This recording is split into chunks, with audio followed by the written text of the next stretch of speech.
Algeria's proposed law threatens press freedom, media ownership, and source protection in jeopardy. In today's video, we'll be discussing the recent developments in Algeria's parliament, where a new law is being proposed that could further curtail press freedom in the nation. Let's dive into the details of this controversial bill and what it means for the future of journalism in the North African country. Algeria's legislature is edging closer to passing a contentious law that would significantly limit press freedom. The lower house of parliament approved the bill on March 28th, and debate began in the upper house on Monday, with a vote anticipated this Thursday.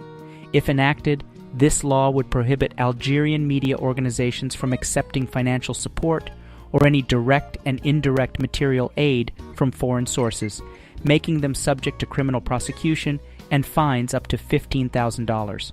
According to the 2022 World Press Freedom Index by Reporters Without Borders, Algeria currently ranks 134th out of 180 countries and territories.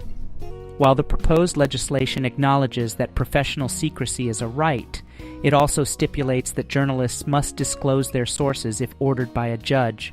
Furthermore, the bill would bar dual nationals from owning any portion of media outlets. Journalists employed by foreign media organizations without accreditation could face fines close to $7,600.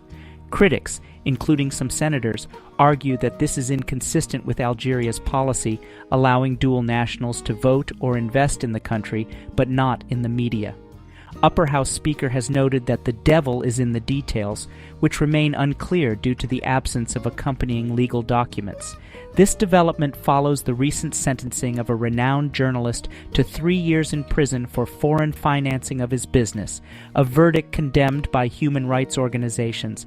As director of Maghreb Emergent News website and Radio M, was among the last independent media leaders in Algeria, receiving a 5-year sentence with 2 years suspended.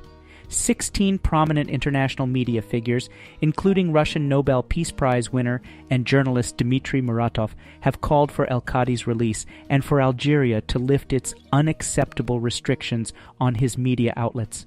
That's all for today's update on the proposed law in Algeria's parliament. Don't forget to like, share, and subscribe for more news on global press freedom issues. Thank you for watching, and stay tuned for our next video.